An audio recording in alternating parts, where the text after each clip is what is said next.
As we are working through Scripture this year, and we have come to the book of Ecclesiastes. So other weeks we've watched the Bible Project has these videos which are really helpful to give a good summary of the book, so I don't have to try and do all that, and then we can just look at a few things. So if this works, we'll be watching Ecclesiastes. The book of Ecclesiastes. It's part of the Bible's wisdom literature, and it opens with this line, the words of Kohelet, the son of David, king in Jerusalem. Now in Hebrew, the word Kohelet, it means someone who has gathered people together. And in this case, it's to learn, so it's often translated in English as teacher. And the teacher is said to be a son or a descendant of King David. And so there are different views about who this figure might have been. Many think that it refers to King Solomon, others to maybe one of the later kings of David's line, and still others think that it's actually a later Israelite teacher who has adopted a Solomon-like persona as a teaching aid. Whichever of these views is correct, the key thing is to recognize that the teacher is a character in the book and is different than the author of the book, who remains anonymous. So we do hear the teacher's voice for most of the book, but it's actually a different voice, the author, who introduces us to the teacher in the first sentence and then at the end concludes the book by summarizing and evaluating everything the teacher just said. So the author is someone who wants us to hear all that the teacher has to say and then help us process it and form our own conclusion. So what does the teacher have to say? Well, the author summarizes the teacher's basic message at the beginning and right at the end, and it's Hevel, Hevel. Everything is utterly Hevel. Now, most English Bibles translate this word Hevel as meaningless, but that doesn't quite capture the heart of the idea. In Hebrew, Hevel literally means vapor or smoke, and the teacher uses this word 38 times in the book as a metaphor to describe how life is, first of all, temporary or fleeting, like a wisp of smoke. But secondly, also how life is an enigma or a paradox. Like smoke, it appears solid, but when you try and grab onto it, there's nothing there. So there's so much beauty or goodness in the world, but just when you're enjoying it, tragedy strikes and it all seems to blow away. Or we all have a strong sense of justice, but all the time bad things happen to good people. So life is constantly, it's unpredictable, it's unstable, or in the teacher's words, like chasing after the wind. Hevel. Now that's kind of a downer. So why is he saying all of this? The author's basic goal is to target all of the ways that we try to build meaning and purpose in our lives apart from God. And he lets the teacher deconstruct these. So the author thinks we spend most of our time investing energy and emotion in things that ultimately have no lasting meaning or significance. And he lets the teacher give us a hard lesson in reality. You can see this most clearly in the opening and closing poems, which focus first of all on time and then on death.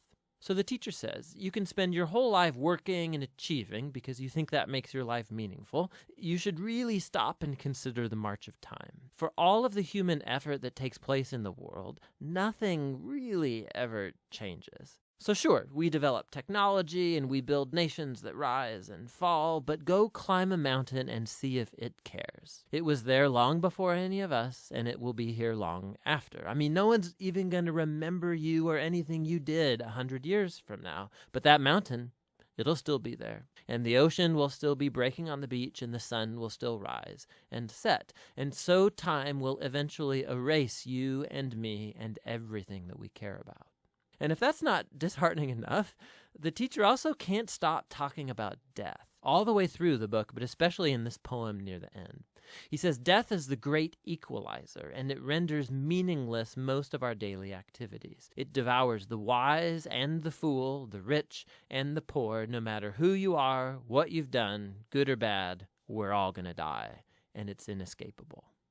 So with these two ideas in hand, the teacher goes on to consider all the activities and false hopes that we invest our lives in to find meaning and significance, like wealth or career or social status or pleasure. So you think working hard is going to make life worth it? Think about the stress and the toll that takes on you, all the anxiety and the sleepless nights. And by the time you actually earn some wealth, you're going to be too old to enjoy it anyway. And then by the time that you have to pass it on to someone, they may not even be someone who cares about anything that you did. Or maybe you think pleasure is going to make life worth it for you. Go for it. Live for your vacations, live for the weekend party. Monday always comes. Hevel, hevel. Everything is utterly hevel. So what does the teacher advocate, then? That we become pure hedonists or relativists? Well, no, that would be hevel too. The teacher acknowledges the ideas from Proverbs that living by wisdom and the fear of the Lord, that these have real advantages. On the whole, life will probably go better for you. See, but the problem is that even living by wisdom and the fear of the Lord, they're hevel too, because they don't guarantee a good life. Good people die tragically, and horrible people live long and prosper. There's just too many exceptions. And so even wisdom is hevel. Again, not meaningless, but an enigma. Wisdom doesn't work the way you think it should all of the time. So what's the way forward in the midst of all this hevel? And here, paradoxically, the teacher discovers the key to the true enjoyment of life under the sun. It's accepting hevel. It's acknowledging that everything in your life is totally out of your control. About 6 different times at some of the bleakest moments in his monologue, the teacher talks about the gift of God, which is the enjoyment of simple, good things in life, like friendship or family, a good meal, or a sunny day. You can't control these things. You're certainly not guaranteed them, but that's their beauty. When I come to adopt a posture of total trust in God, it frees me to simply enjoy my life as I actually experience it, not as I think it ought to be. Because even my expectations about what life ought to be are ultimately hevel. Hevel. Everything under the sun is utterly hevel. And so the teacher's words come to a close. Right here at the end, the author speaks up again, and he brings it all to a conclusion. He says, the teacher's words are very important for us to hear. He likens them to a shepherd's staff with a goad, a pointy end, which might hurt when it pokes you, but he says the teacher is trying to poke you to get you to move in the right direction, towards greater wisdom. The author then warns us that you can actually take the teacher's words too far, and you could spend your whole life buried in books trying to answer life's existential puzzles. Don't try, he says. You'll never get there. And so instead, the author offers his own conclusion, and it's this: fear God and keep his commandments. This is the whole duty of humans, for God will bring every deed into judgment, every hidden thing, whether good or evil.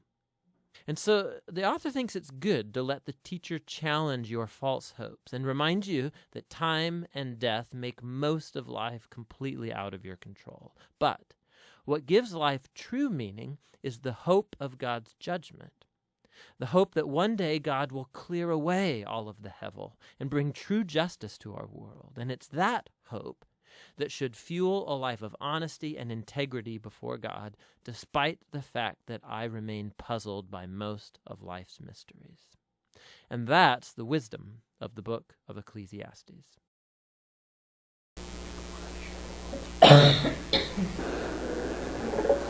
All right, so now you got it. Life is hevel. Okay, let's see, you can go to lunch with that. Isn't that great? So, Ecclesiastes, the video talked about how Ecclesiastes points out those enigmas or the paradoxes in life, and I just want to explore that idea a little further and give, I'll actually focus on one area where that sort of paradox or that tension that we live in life. Ecclesiastes is full of them, but I wanted to look at the concept of contentment versus passivity. And there you see, like it said, really Ecclesiastes kind of says, well, there's nothing in life, it doesn't matter, it's whatever's going to happen is going to happen, just learn to accept it and be content with it. But there is, the flip side of that is being passive, which I don't think is what the teacher or God is talking about. So the thing here is that contentment is not the same thing as passivity. Okay? I'll make a strong statement. I believe God encourages contentment. I could support that. He encourages contentment, but he rejects passivity. What do I mean by that? It means no matter what circumstances we're in, we are to be content with them, good or bad. The Apostle Paul talked of that. We're with God, we walk with God, and that's all we need. Nothing else is predictable or we can have any control over. But passivity would add to, and there's nothing we can do about it. And I believe that's going a little too far. Now, sometimes that is true. There is nothing we can do about a situation, and that's where contentment and trust in the Lord come into play. But sometimes we hide behind our faith as an excuse not to do what we sometimes can or even should do. So I want to give you some examples of this. Talking about 5 areas of our lives where we should pursue contentment without passivity. The first one, the author or the video people talked about being content with God's gifts as they were given. And they said a phrase this way. They said, we are to enjoy God's gifts as we experience them, not as we think they should be. So the video mentioned things like friendship, family, a good meal, sunny day. And let me give you some examples of what happens when we get caught up with how things should be instead of being content with how they are. And then I'll talk about how that the tension with passivity would fit into there. So for our friends, that example, we might say things like, well, I wish my friend would call me often. I wish they would reach out to me or, spend more time, initiating. I feel like I'm always the one who's calling them or seeing if they're available. Or maybe you say, I wish my friend wouldn't talk so much. They're always talking. I never get a word in. I love them dearly, but I just wish that would be different. For our family, we might say, well, I wish my mom didn't nag me so much about cleaning my room or paying my bills or whatever. Or I wish my brother was nicer to me. With our meal, we might think, well, I wish there was a different side dish. Or I wish there wasn't onions on this salad.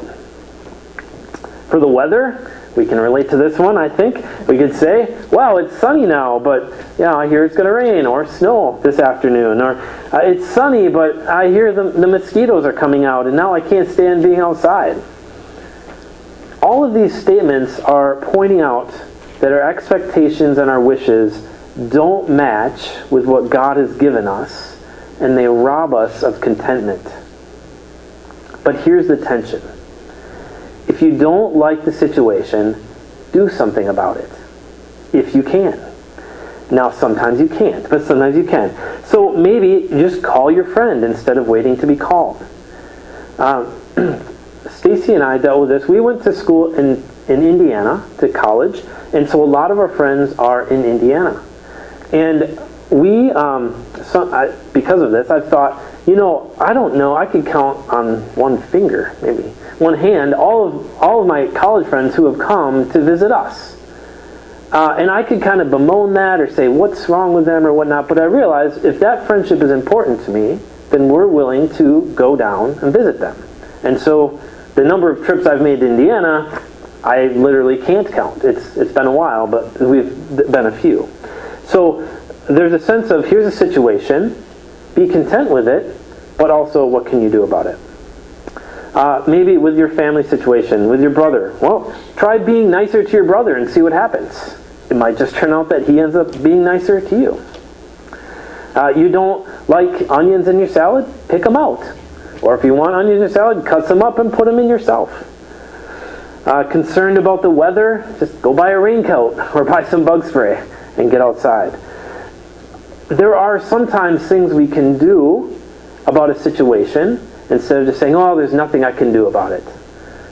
But when the times that we can't do something, simply be thankful for the gifts just as God gives them. It's our choice, whether we want to be content or discontent. So to be content with the gifts that God gives. Also, another category of life would be with our work. Everything I'm going to say is in Ecclesiastes, so I'm just going to tell you the chapter and verse. The book. 11:6 says, sow your seed in the morning and do not be idle in the evening. If you do not know whether morning or evening sowing will succeed, or whether both of them alike will be good. So 11:6 tells us that hard work is better than laziness. But in 3:14 it says, I know that everything God does will remain forever. There is nothing to add to it, and there is nothing to take from it.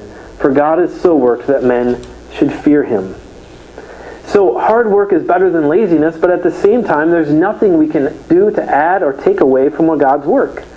Which means if we're going to work hard, we might as well enjoy it. The verse right before that, 3:13, says, "Moreover, that every man who eats and drinks sees good in all his labor, it is a gift of God." If you are doing what God has put before you and enjoying that work, it is God's gift. 3:22 tells us we should be happy in our activities. Again, there's a call to contentment. What are you doing? Are you being happy with it? And if we're not, well then do something different. Ecclesiastes tells us that life is too short not to enjoy your work. Let's look at the category of wealth. We're to be content with our wealth.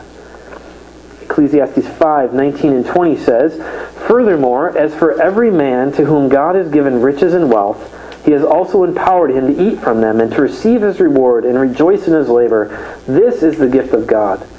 For he will not often consider the years of his life, because God keeps him occupied with the gladness of his heart." Now, a lot of times we think, well, I don't have wealth, I don't have riches, that's someone else. But again, we need a little bit of perspective change. The fact that we all live in the United States tells you it doesn't matter how poor you are in this country, that we are in the top. It's actually less than 1%. You've told me before, Don, it's like 0.1% or point. Anyway, we are very wealthy compared to the billions of people on this globe.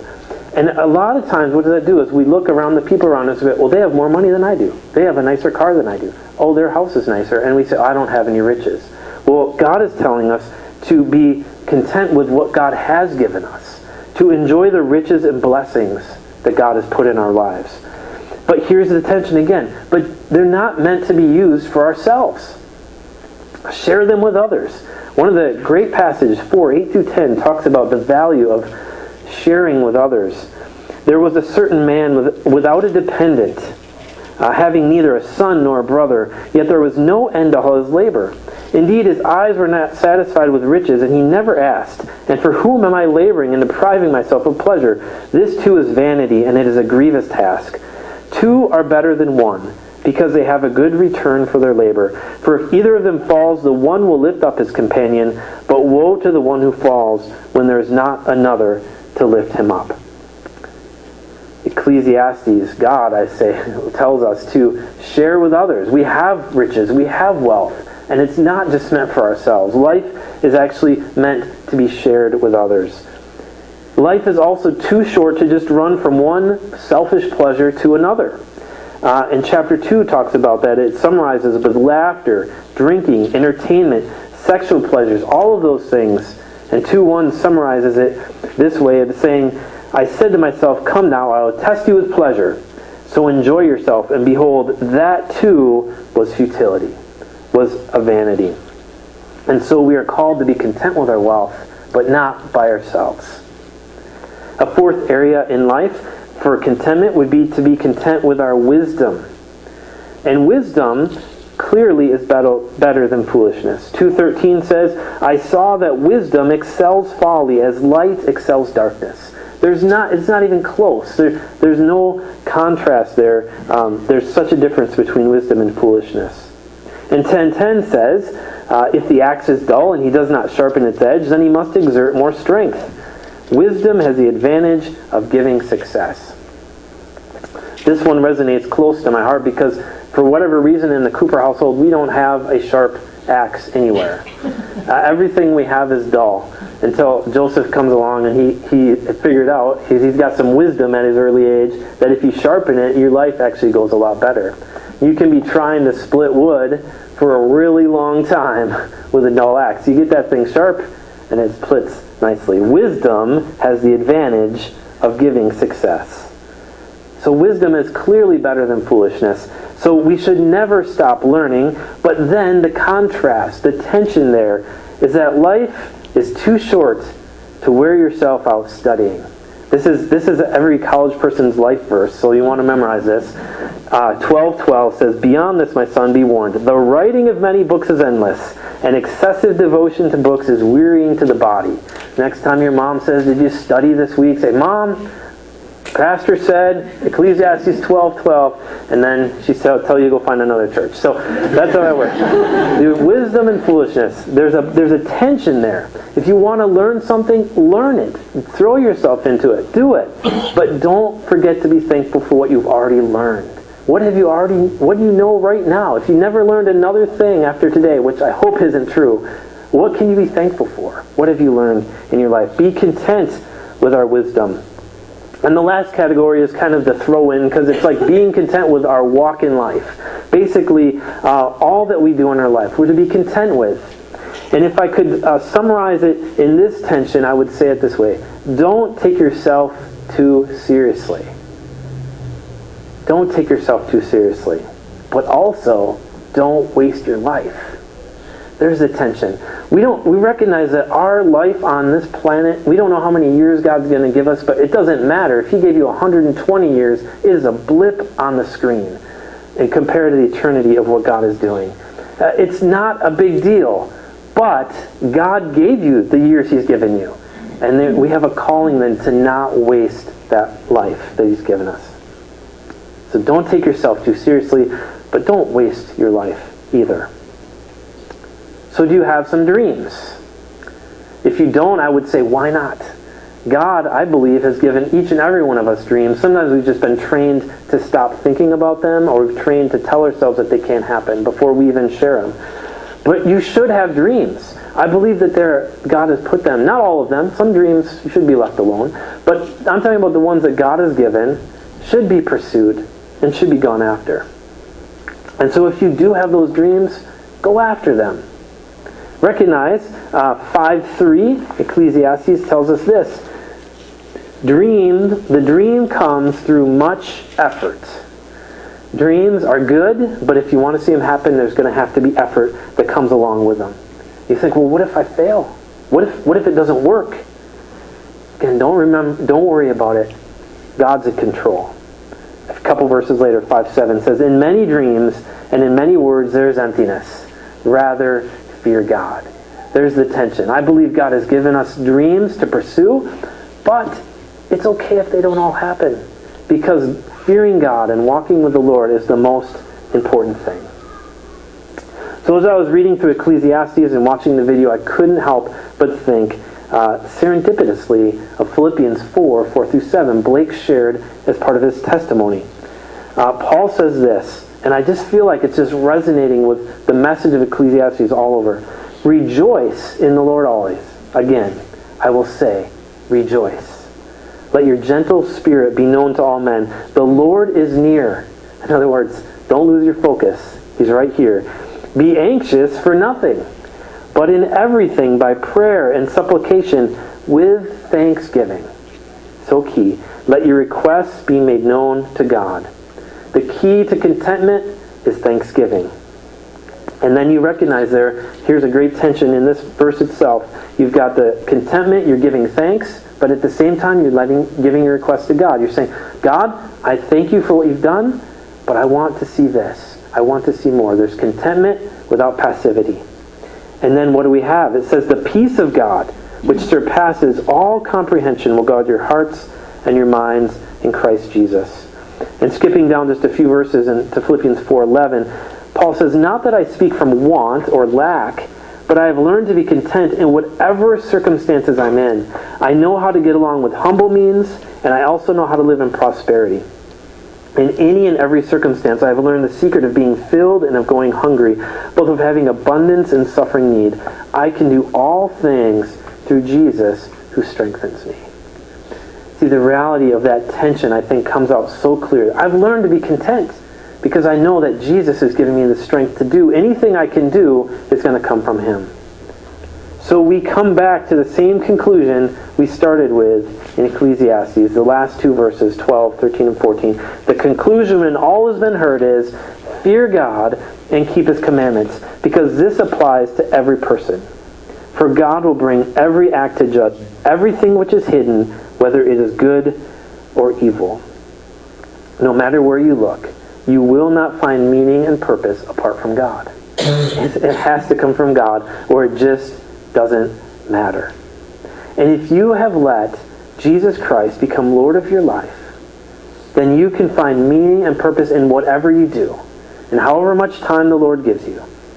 When we're walking with Jesus, we walk with certainty, with confidence, and with joy. So you can relax. You can be thankful. And you can go ahead and do what you want. But remember, as the teacher tells us in 11:9, it says, "Rejoice, young man, during your childhood, and let your heart be pleasant during the days of young manhood, and follow the impulses of your heart and the desires of your eyes. Yet know this, that God will bring you to judgment for all these things." There is a judgment. We have to recognize that whatever we do, God has given us great freedom. Sometimes we feel like this tension of, I got to do exactly, God's given me this one direction, I got to follow it exactly. God has given us great freedom to pursue what He's put on our heart and our mind, but we have to always remember that we will have to answer to God for those life choices. There is a freedom there, but there is a responsibility. And so today, I release you into the freedom of following Jesus Christ. Do you pray with me?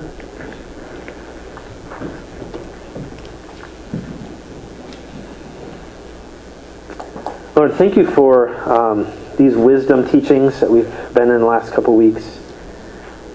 Thank you for the truths, very practical truths for our lives. There are so many verses that just jump out reading through Ecclesiastes that we can use today. It's like written in modern times. Lord, we recognize that wisdom is better than folly. We recognize that following you is better than not. We recognize that meaning and purpose and significance in our lives can only come when you are a part of it. And so, Lord, as we seek here this morning, right now, that freedom of following you, the joy, the contentment of following you, Lord, I ask that you would reveal those places in our lives where we don't feel freedom, where we're not experiencing contentment, where we don't have the joy, that we could just turn that over to you right now, Lord. That we would give that to you in this time, in this place.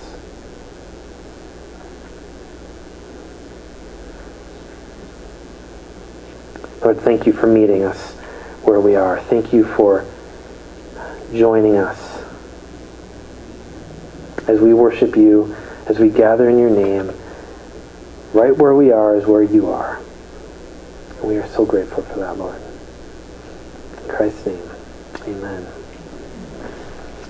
Now, as these guys are singing the final couple songs here, if there is an area where you are seeking more contentment or not feeling that joy or that thankfulness in your life, and you'd like someone to pray with you about that, I invite you to come forward. I know Bridget's going to come, and maybe if I could get another volunteer to join me, because I didn't get one in advance for a prayer team. Matthew, thank you.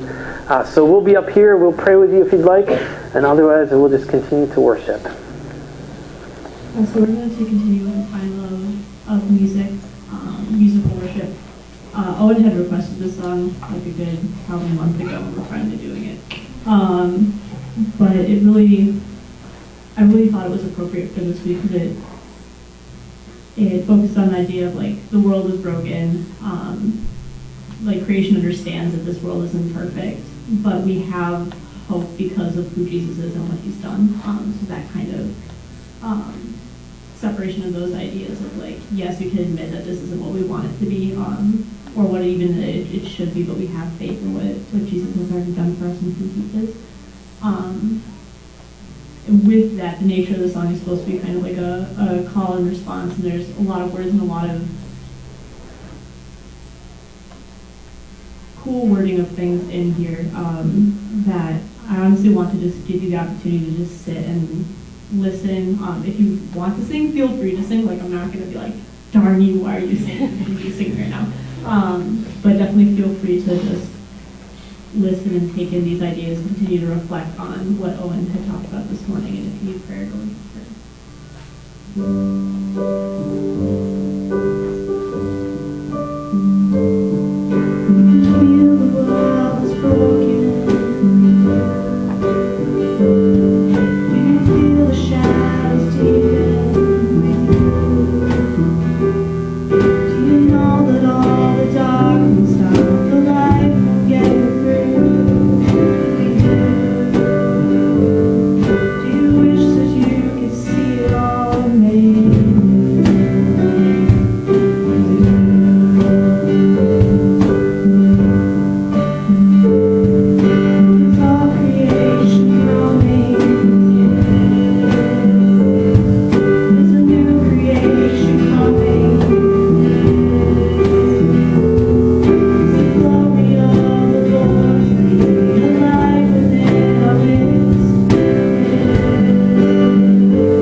This is going to be more upbeat. You guys should know it, so let's stand up and end our time worshiping together with gladness.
Worship together with you and learn more about God and what He has for us. Hope you have a blessed week and see you next Sunday.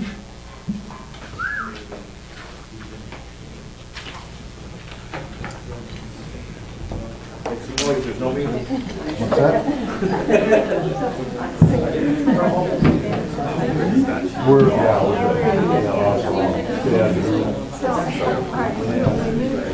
Forgive us, will you?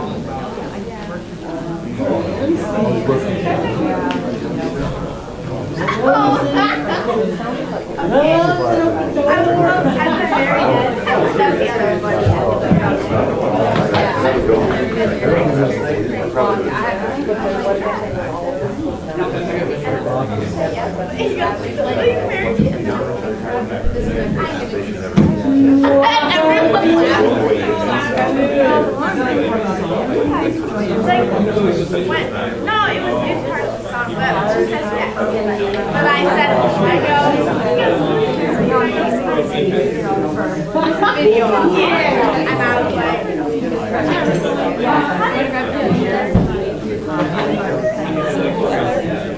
I knew a guy who did that, but do not move his arm while walking. All right, we'll get it. Hey, Justin, that's just how you doing?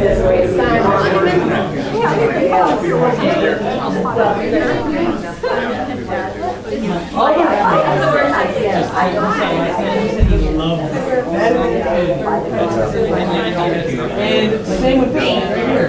Me and Luke went home. We're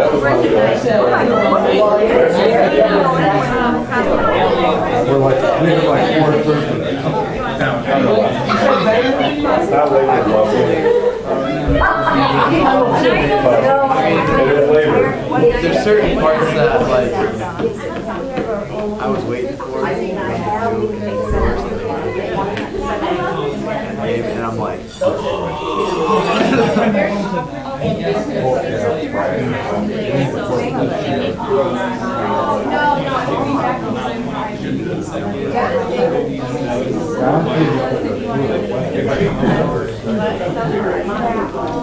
Actually,